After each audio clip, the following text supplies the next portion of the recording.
Alors, pour rentrer directement dans le sujet, je reprends donc ici, je dirais, une vision globale de l'ensemble des anticoagulants qui sont à notre disposition, avec d'un côté les anticoagulants par voie parentérale et de l'autre côté les anticoagulants par voie orale, où on a d'un côté les antivitamines K et puis les fameux AOD qui sont divisés en deux groupes. J'y reviendrai par après. Alors on était bien tranquille il y a quelques années avec comme seul anticoagulant oral à notre disposition le Syntron. En Belgique, c'était le seul quasi qui était utilisé.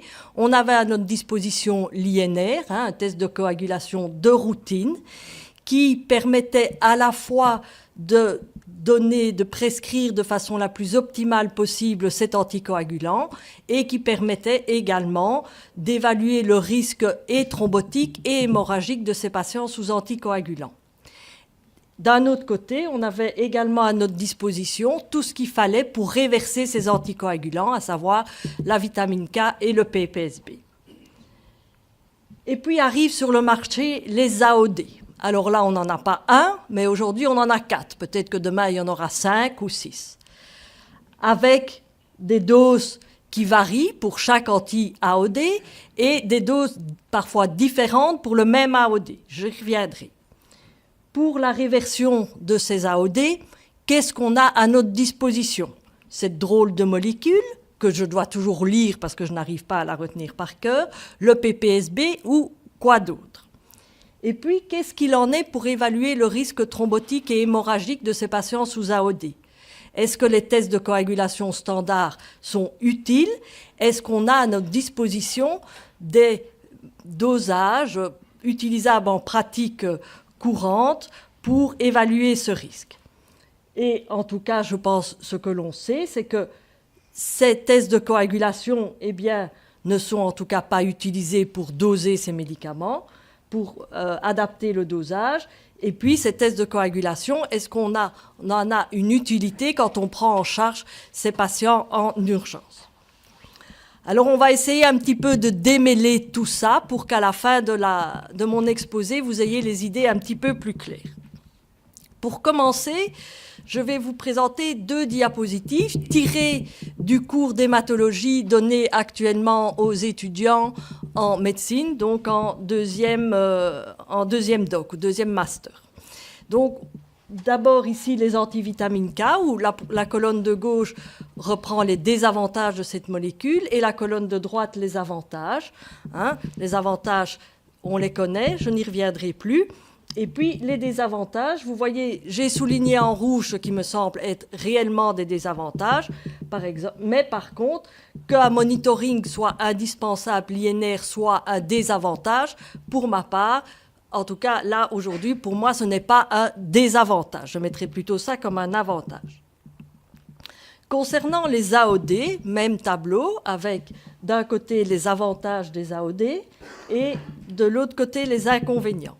Les avantages des AOD, de nouveau, j'ai souligné en vert ce qui me semblait être réellement un avantage.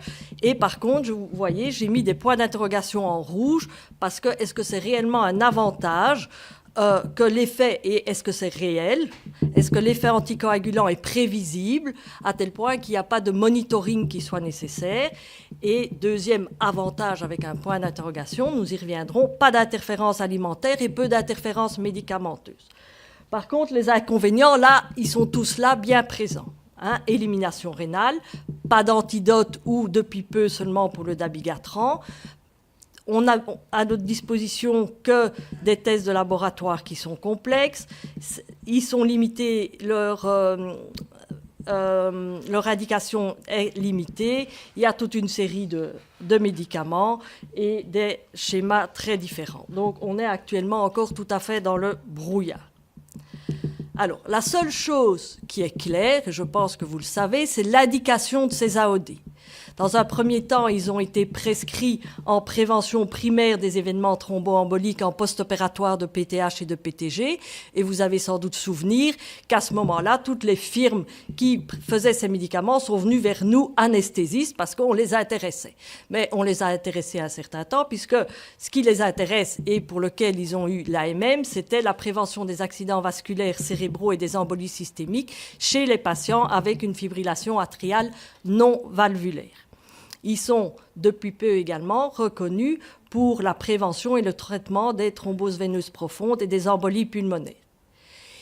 Il est bien entendu que les AOD n'ont aucune indication chez les patients porteurs d'une valve mécanique. Ça reste le syntron. Donc là, les choses sont bien claires.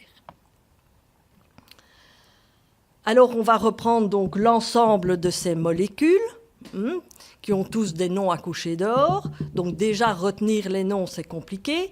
Et puis, vous voyez qu'ils ont, pour chaque molécule, il y a des doses différentes. Vous vous souvenez du tableau qui était, soi-disant, les avantages, c'est qu'il n'y avait qu'une dose possible sans nécessairement avoir de monitoring. Vous voyez qu'aujourd'hui, chaque firme propose 2 doses. On est déjà presque noyé. Alors, est-ce que les tests de coagulation en routine peuvent nous aider chez les patients sous AOD? J'ai repris ici l'ensemble des tests de coagulation utilisés en routine avec leur cible, donc ce qu'ils analysaient, les valeurs normales et dans quelles circonstances ces tests de coagulation étaient perturbés. Je vais dire juste un mot sur l'activité anti-10A utilisée en routine pour l'héparine. J'insiste sur cette notion-là, parce que vous allez voir qu'on va retrouver ce test un peu plus tard. Et donc, c'est un test qui n'est pas vraiment utilisé en routine, mais que vous pouvez demander sans problème dans tous vos laboratoires chez des patients qui sont sous HBPM et dont le monitoring est important. Je pense aux patients extrêmement obèses. Pour adapter au mieux la dose d'HBPM, eh bien, on demandera un dosage d'anti-10A, et chez les femmes enceintes, ça peut être également un test utile pour adapter au mieux leur traitement. Ici, de nouveau, un tableau qui reprend ces différents tests. Vous voyez que l'INR ou temps de Quick analyse plutôt la voie extrinsèque de la coagulation, alors que le TCA analyse la voie intrinsèque. Qu'en est-il de la modification de tests de coagulation chez les patients sous AOD? Eh bien là, on est de nouveau presque submergé. Vous voyez ici les 3 principaux anticoagulants oraux directs sont présentés avec les différents tests de coagulation, et il n'y a rien de bien clair et défini. C'est prolongé un petit peu en fonction des réactifs, c'est une diminution limitée, ça n'a pas d'influence, il y a des faux positifs, donc rien n'est clair. Je reprends ici un même tableau un petit peu plus simplifié. Donc, retenez que les tests de coagulation standards n'ont pas d'utilité en pratique clinique pour l'adaptation des doses, le suivi thérapeutique et pour estimer le risque hémorragique du patient. Sauf, et là j'espère que vous retiendrez ce message-là parce qu'il est important, chez les patients qui sont sous dabigatran, donc le Pradaxa, s'ils ont un temps de thrombine normal, ça signe l'absence de dabigatran circulant. Alors, c'est un test de coagulation qu'on ne demande pas systématiquement, ou quand on le demande pour aucune raison. Mais voilà, chez des patients qui sont sous dabigatran, que l'on prend en charge en urgence, c'est un test qu'il faut demander. Et si le temps de thrombine est inférieur à 60 secondes, on considère que la concentration est faible et donc que le risque hémorragique est limité. Chez les patients sous Xaban, donc sous anti-10A, si l'activité anti-10A de routine, donc que l'on utilise pour l'héparine, est inférieure ou égale à 0,1 unité par millilitre, ça signe l'absence de Xaban dans la circulation. Et que si le dosage vous donne, cette activité donne un résultat de 0,1 à 0,5, on est en face d'une concentration faible avec un risque hémorragique limité. Donc enfin, un peu de lumière dans notre prise en charge. Je reprends donc cette dia que je vous avais déjà présentée. Et donc, vous voyez que pour chaque molécule, il y a 2 dosages possibles. Pour complexifier un peu la chose, entre parenthèses, vous voyez, entre autres, que certaines molécules sont prises 2 fois par jour, alors que d'autres 1 fois par jour. C'est simple, ça. Mais que toutes ont une adaptation de dose, entre autres en tenant compte de la fonction rénale et en tenant compte de certaines interférences médicamenteuses. Je vous rappelle qu'aujourd'hui, la seule formule qui est acceptée pour déterminer la fonction rénale, c'est la formule de Cockcroft. La formule de Cockcroft qui prend évidemment la créatinine sanguine, l'âge du patient, mais le poids du patient. Donc si vous voulez avoir directement une clairance de créatinine dans vos résultats de laboratoire avec la formule de Cockcroft, vous devez noter sur le bon de labo le poids de votre patient. Sinon, le laboratoire, il est incapable de vous donner cette clairance de la créatinine. Et donc, je reprends ici les différents critères définissant une insuffisance rénale légère, modérée, sévère ou terminale. Donc, pour essayer de comprendre ces différentes adaptations de doses, je vais essayer de vous présenter quelques notions de pharmacocinétique, donc pour une meilleure, toujours dans le but pour avoir une meilleure évaluation du risque hémorragique de ces patients sous AOD. Vous voyez, je vais analyser de façon un peu plus approfondie l'élimination. Vous voyez que tous les AOD ont une élimination rénale, tous. Il n'y a pas d'exception, et que tous les AOD le métabolisme de tous les AOD dépend de façon plus ou moins importante d'une enzyme du système des cytochromes P450 et de la glycoprotéine P. On va d'abord s'attaquer à l'élimination rénale. Donc tous les AOD ont une élimination rénale plus ou moins importante. Je reprends ici un tableau qui est paru récemment, 2018, je pense, avec donc la demi-vie des différents AOD en fonction de la clairance de la créatinine. Vous voyez que toutes les demi-vies sont influencées par la clairance de la créatinine, le dabigatran Pradaxa, plus que tous les autres. Et donc, ce qui explique que pour chaque anticoagulant oraux direct, vous avez des doses à adapter en fonction de la clairance de la créatinine. Ça ne facilite pas les choses et ça nous mène à des situations cliniques parfois complexes. Et je vous présente cette étude rétrospective que, en tout cas, j'ai trouvée très intéressante. Donc, c'est une étude américaine qui a été publiée en 2017, qui a repris de façon rétrospective, sur 5 ans, à peu près 15 000 patients sous AOD. Ils les ont divisés en 2 groupes. Un groupe de patients avec une fonction rénale normale, soit 90% des patients, et un groupe qui avait une indication de réduction de dose en fonction de leur clairance de créatinine ou en fonction de la créatinine. Donc, ils ont repris comme critère de réduction de dose ce qui est marqué dans la notice du médicament. Alors, les résultats sont assez surprenants. Vous avez ici une tarte, un gruyère, une tarte, oui, et vous voyez que 78% des patients sont correctement dosés, donc sur l'ensemble des 15 000 patients. Il y avait donc 10 patients qui avaient une indication de réduction de dose. Sur ces 10 patients qui avaient une indication de réduction de dose, 6% étaient correctement dosés. Par contre, 4% étaient surdosés. Donc, il n'y avait pas eu d'adaptation de dose. Avec, chez ces patients surdosés, quelle que soit la molécule, un risque augmenté de plus de 2, un risque hémorragique augmenté de plus de 2. Par contre, chez les patients, les 90% de patients avec une fonction rénale normale, 12% de ces patients étaient sous-dosés. Donc, on avait diminué leur dose d'AOD alors qu'il n'y avait pas d'indication. réduction aux patients sous-dosés, avec là quelque chose quand même de très inquiétant, essentiellement pour l'apixaban, une augmentation du risque thrombotique de plus de 4 fois.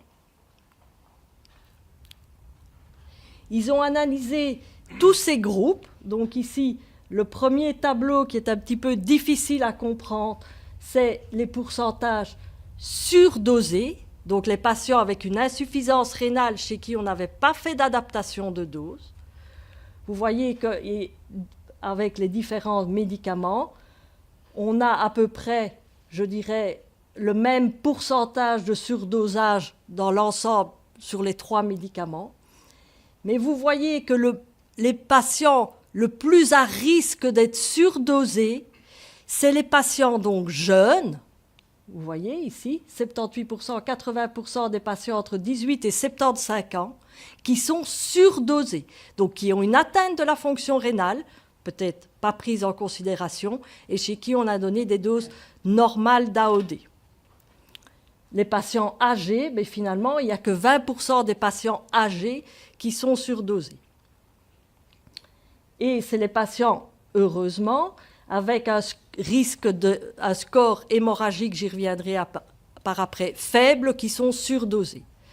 Dans le groupe des patients sous-dosés, c'est l'inverse. C'est les patients très âgés qui sont sous-dosés, donc chez qui on limite parce que peut-être qu'on se dit c'est quand même, on ne va pas leur donner une dose trop forte, sans aucun critère particulier. Donc c'est un pourcentage, c'est chez les patients âgés qu'il y a le plus de patients sous-dosés, avec un risque évidemment d'accident thrombotique. Alors, pour essayer d'avoir les idées claires, je reprends ici un tableau d'un prospectus. Je vous invite d'aller le rechercher sur Internet parce qu'il est extrêmement bien fait. C'est donc pour le bon usage des AOD. C'est un fascicule canadien. Et vous allez voir, je vais reprendre plusieurs de ces tableaux dans mon exposé, qui reprend donc les 3 principaux AOD et qui adapte, donc qui note les adaptations de dose en fonction de la clairance de la créatinine. Vous voyez que dès qu'on passe en dessous d'une clairance en dessous de 50 ml par millilitre, il faut adapter la dose. Et qu'en dessous de 30 ml de clairance, eh bien, les AOD sont contre-indiqués. Peut-être juste un peu moins pour l'apixaban, là où on peut aller jusqu'à 25 ml.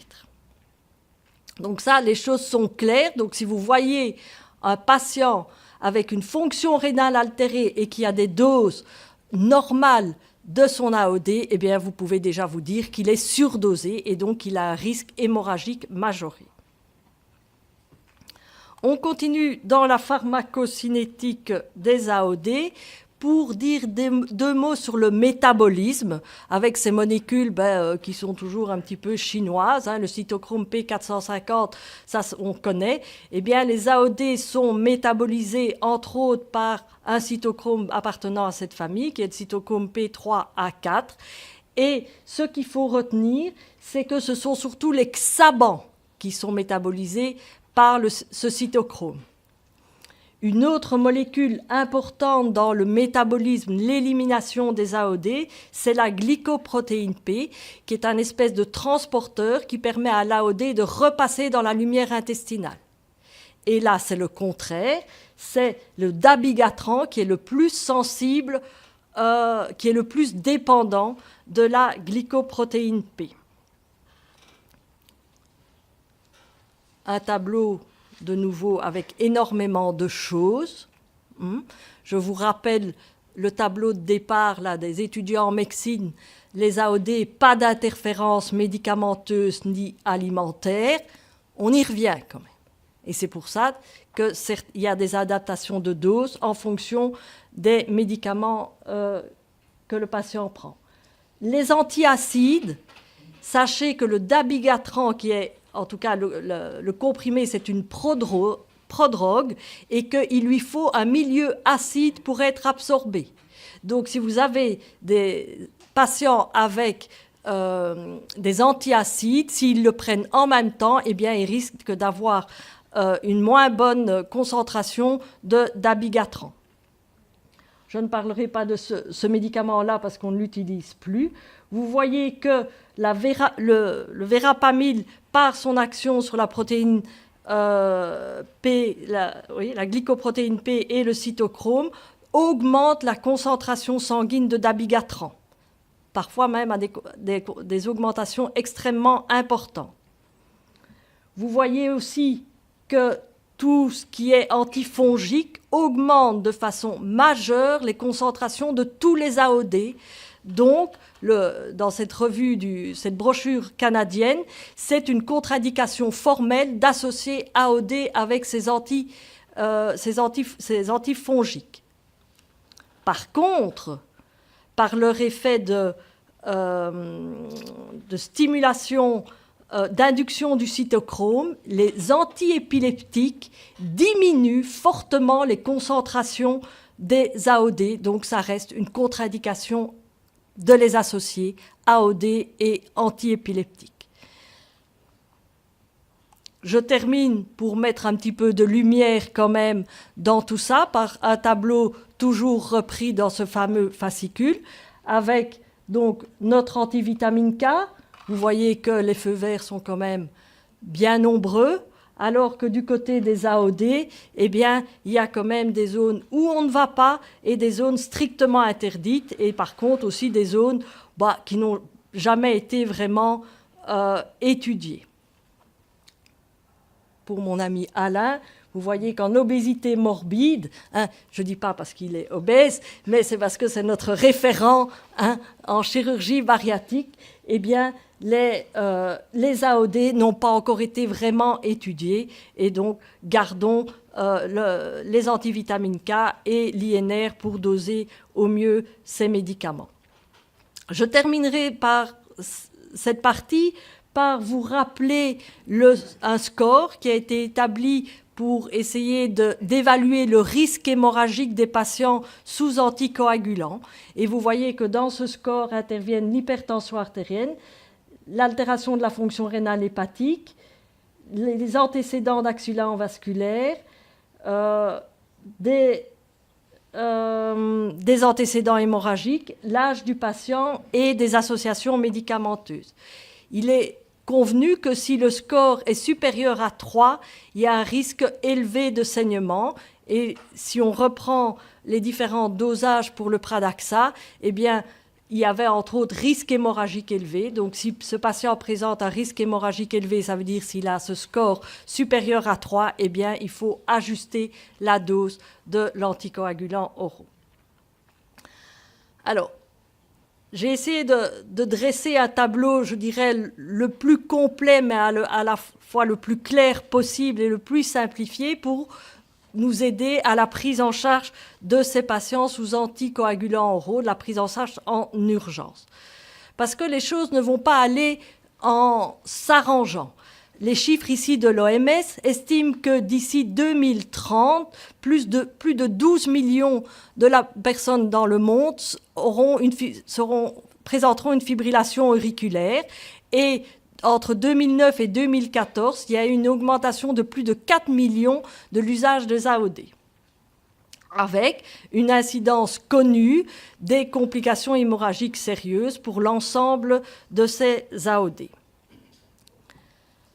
Pour rentrer dans le vif du sujet, un cas clinique qui s'est présenté au GHDC dans le courant de cette année, un patient de 72 ans amené par le SAMU pour altération de l'état de conscience, chez qui on a rapidement mis en évidence une hémorragie cérébrale massive.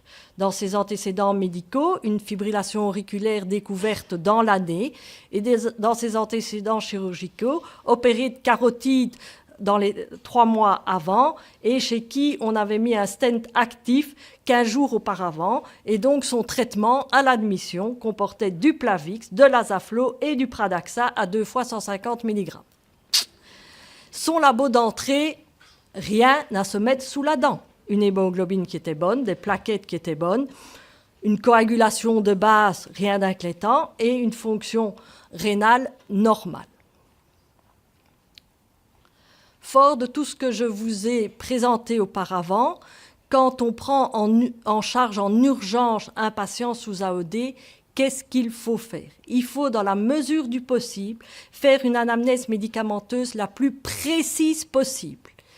Et vous allez comprendre encore pourquoi par après. Il faut avoir le nom de l'anticoagulant oral direct que le patient prend. Hein? Il ne s'agit pas de dire uniquement que c'est un Xaban ou que c'est du dabigatran. À quel dosage il prenait et le nombre de prises et l'heure de la dernière prise. Est-ce qu'il a d'autres agents antithrombotiques dans son traitement?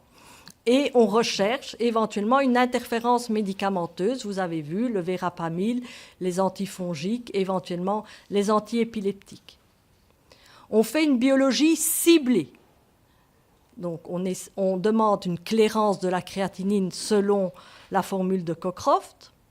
On fait les tests de coagulation standard et si le patient est sous dabigatran, on demande le temps de thrombine. Vous voyez que le patient, l'urgence de chez nous, on n'avait pas demandé le temps de thrombine parce que ça ne sert à rien en pratique de tous les jours. Mais là, chez un patient sous dabigatran, c'est quand même intéressant. On dose éventuellement les différents facteurs de coagulation, ça je fais une parenthèse là-dessus, qui seront de toute façon perturbés. Par contre, si le patient est sous Xaban, on demande une activité anti-10A, celle qui est utilisée en routine pour l'héparine, donc que tout labo fait. Et on demande un dosage spécifique des AOD. Tous les AOD peuvent être dosés de façon spécifique. Alors, ce n'est pas un dosage réel, c'est un dosage qui est basé sur leur activité.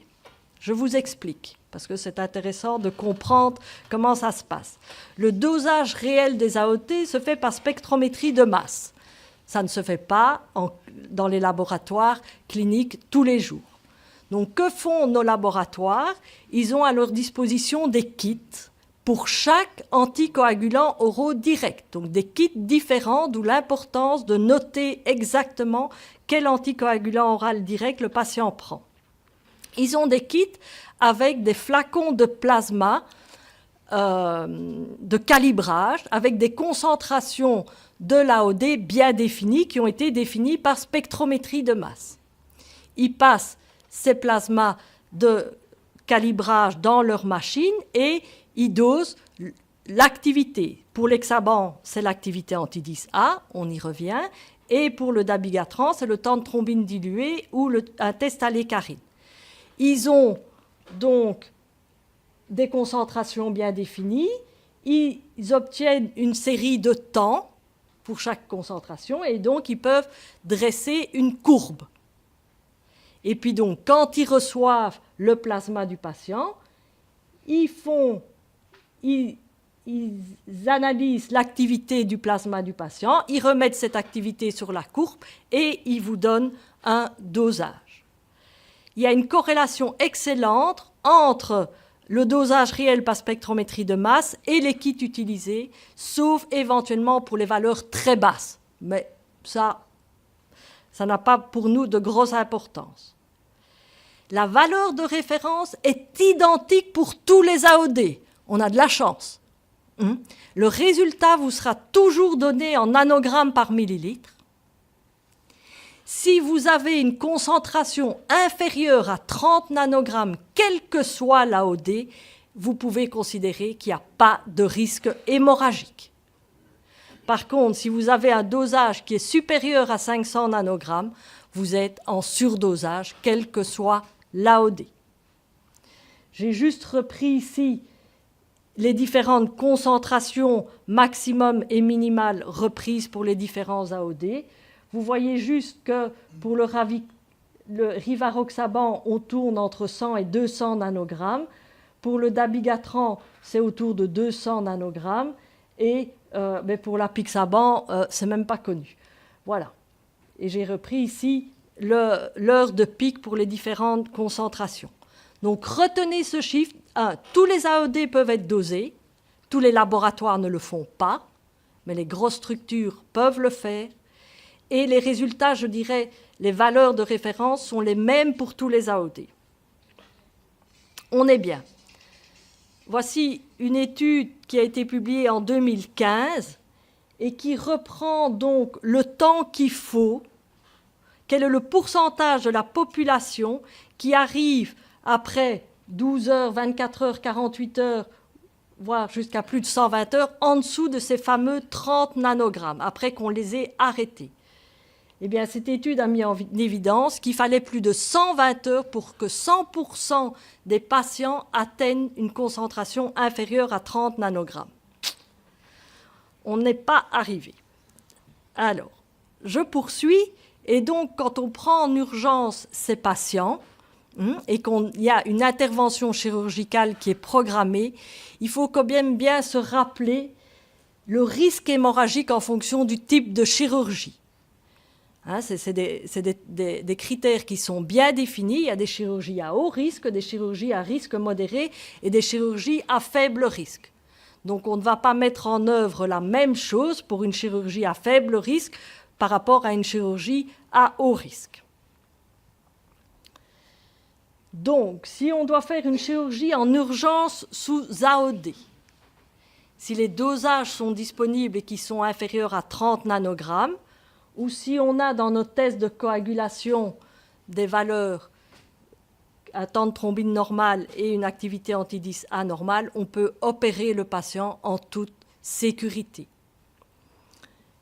Si le dosage est entre 30 et 400, eh bien on va demander d'attendre dans la mesure du possible et de refaire un dosage.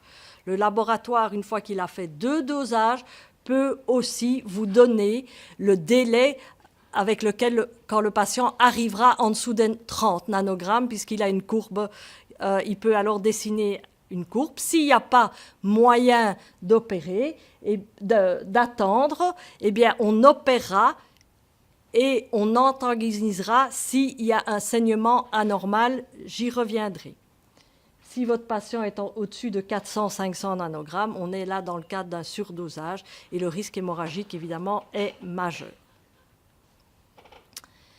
Comme j'ai repris les différentes chirurgies en fonction du risque hémorragique, je redonne ici la définition de ce qui est appelé hémorragie grave ou potentiellement grave et également les hémorragies avec une localisation menaçant le pronostic vital ou fonctionnel.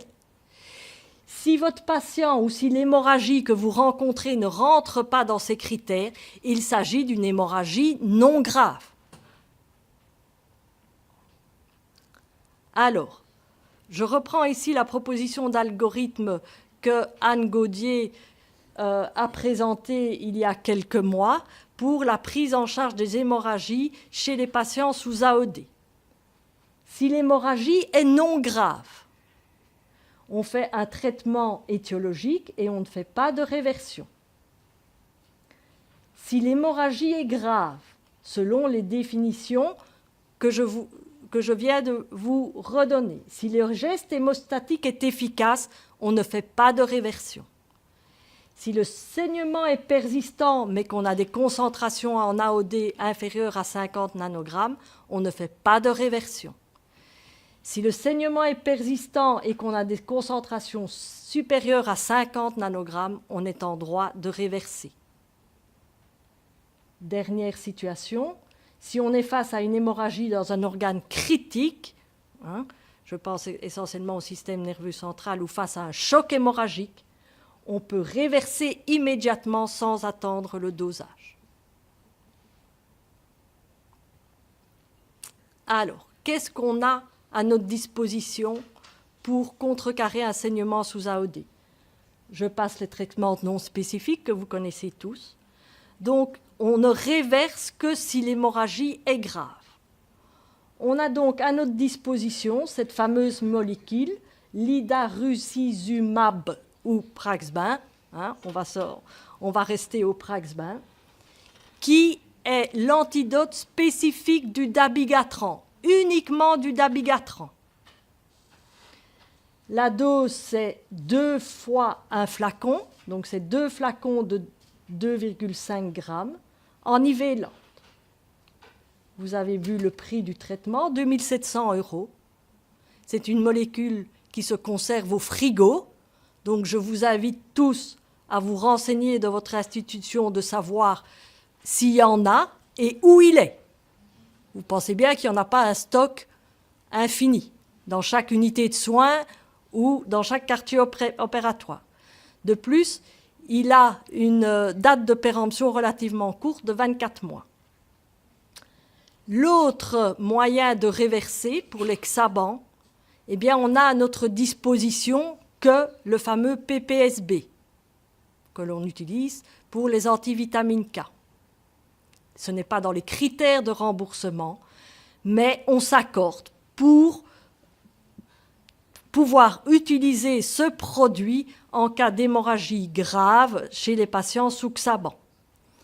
À la grosse différence des antivitamines K où on dosait notre PPSB en fonction de l'INR de départ et de l'INR auquel on voulait arriver, ici c'est une dose unique, 50 unités kilo, en se rappelant bien que le PPSB a une action thrombogène. Petite remarque également, ça ne s'appelle plus du PPSB, ça s'appelle du Cofact ou de l'Octaplex.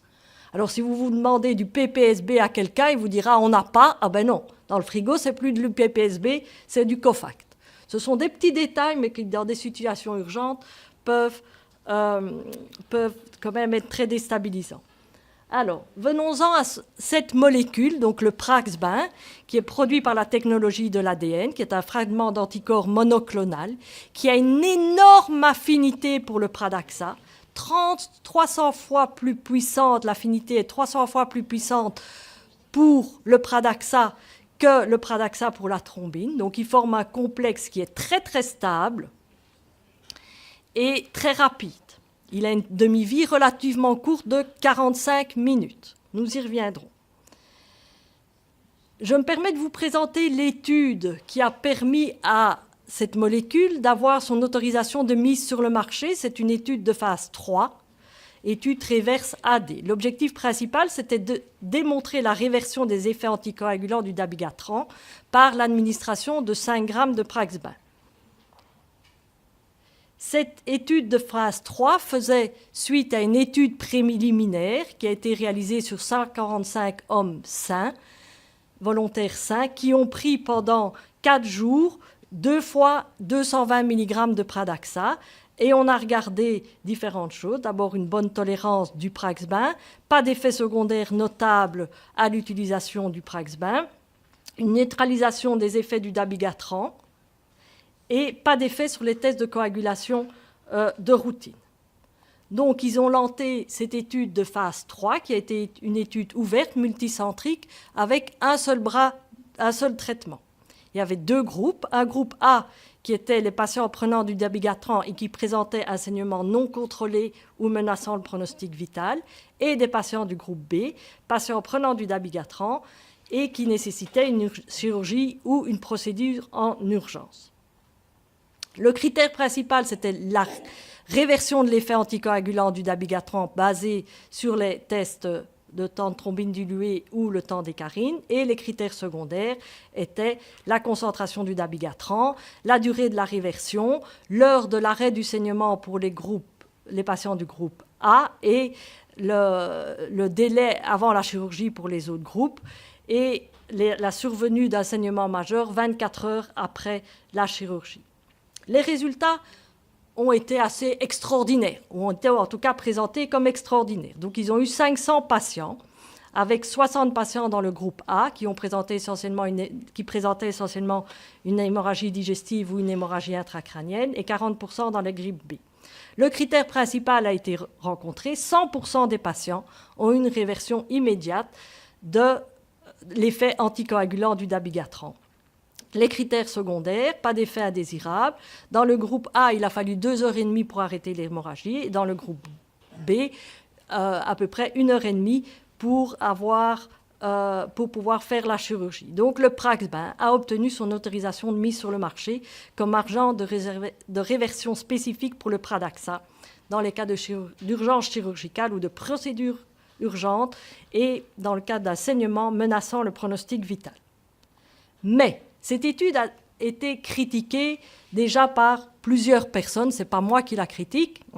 D'abord, c'est une étude non randomisée, non contrôlée, donc absolument pas de groupe contrôle de patients qui ont été pris en charge sans le Prax-Bain. Est-ce que ça améliore réellement le pronostic du patient? Parce que la mortalité, elle est identique dans les études qui ont été menées dans les mêmes situations sans qu'on ait utilisé du Prax-Bain. Chose plus inquiétante, c'est que chez 25% des patients de cette étude, 25% des patients avaient une concentration initiale de dabigatran inférieure à 50 nanogrammes par millilitre. Et d'ailleurs, les derniers chiffres belges du KCE montrent que 43% des patients traités par AOD sont sous-dosés, que chez 25% des patients, il y a une réaugmentation de la concentration de dabigatran après la 12e heure, et chez 10 de ces patients avec une persistance ou une reprise de saignement, et que beaucoup d'actes de patients qui avaient été englobés dans cette étude ont subi un acte invasif à faible risque hémorragique ou avec un risque hémorragique modéré. Donc c'est magnifique, cette molécule est sur le marché, mais est-ce qu'elle a réellement un intérêt? Alors, est-ce qu'il y a d'autres antidotes qui vont bientôt arriver? Parce qu'on n'en a que pour le dabigatran. Est-ce qu'il y a d'autres antidotes qui vont arriver? Eh bien oui. Il y a des antidotes qui sont en cours de préparation. Je vais vous en citer juste deux. Il y en a un pour l'hexaban, évidemment, qui est l'andexanète alpha, qui a déjà eu un essai clinique, mais qui n'a pas convaincu les autorités de la santé, parce qu'il y a eu énormément de décès et d'accidents thromboemboliques. Donc, ils demandent de nouvelles études pour valider cette molécule. Et puis, une autre molécule qui serait éventuellement un antidote universel pour tous les anticoagulants. Je terminerai l'exposé pour dire deux mots sur deux situations cliniques bien particulières. C'est les patients sous AOD qui se présentent à l'hôpital avec un accident vasculaire cérébral ischémique et qui seraient candidats pour une thrombolyse. Je reprends donc la proposition d'algorithme qui a été établie en 2016 par deux sociétés françaises, une société française neurovasculaire et un groupe français d'hémostase, qui ont établi que si la prise de l'AOD était au-delà de la dernière prise datait de plus de 48 heures, on pouvait thromboliser ces patients ou faire une thrombectomie mécanique sans problème. On pouvait faire une thrombolyse si les taux d'AOD étaient inférieurs à 50 nanogrammes ou si le temps de thrombine ou l'activité 10A donnait des valeurs safe. Il était contre-indiqué de thromboliser ces patients s'ils avaient un taux d'AOD supérieur à 500 nanogrammes, mais ils admettent que si le patient est sous dabigatran, on peut l'antagoniser, donc lui donner l'antidote, le Prax-Bain, pour pouvoir thromboliser.